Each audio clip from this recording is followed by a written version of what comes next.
Muling pinagharian ng UP Fighting Maroons ang UAAP Men's Basketball matapos talunin ng De La Salle Green Archers sa Game 3 ng Season 87 Finals sa Araneta Coliseum kagabi. Ang kabuang detalye ihahatid sa atin ni teammate Rafael Banderas. Babalik ang korona ng UAAP Men's Basketball sa Diliman matapos patalsikin sa trono ng UP Fighting Maroons ang defending champion De La Salle Green Archers sa Game 3 ng kanilang championship series kagabi.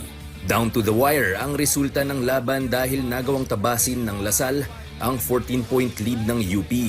Pero hindi naman nagpatinag ang Fighting Maroons na pinangunahan ni Quentin Meliora Brown na gumawa ng 14 points at 10 rebounds. Sa dulo, wagi ang mga isko 66-62. So few people can say that they ended their season on a win, and it's just something that I always look back at and smile. Sa kanyang huling season sa liga, babaunin ng graduating guard na si JD Kagulangan ang titulo ng Finals MVP.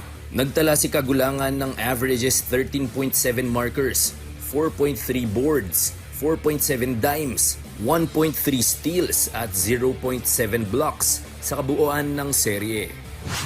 Wala ko masabi kundi thank you. Thank you lang, sobrang happy ako na napunta ako sa programa na to. Welcome nila ako maayos and deserve ng UP na manalo this season.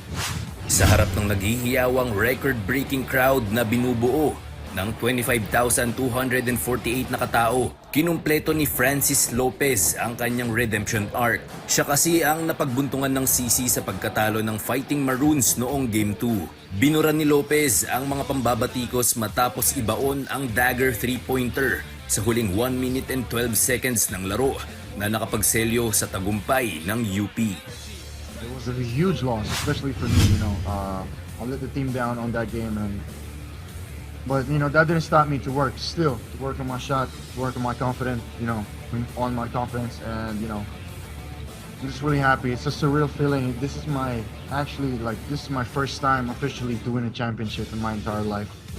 Samantala, malaking misteryo pa rin kung ito na nga ba ang huling UAAP season para sa King Archer ng La Salle na si Kevin Kembao. Nang tanungin kung totoo ang mga balitang tutungo na siya sa South Korea upang pasukin ang mundo ng professional basketball, sabi ni KQ. For now, ayaw mo na isipin. Pahinga mo na talaga ako kasi 8 months siya nag-basketball. Dahil dito nakabawi ang UP sa rematch kontra La Salle na tumalo sa kanila noong finals ng nakaraang season.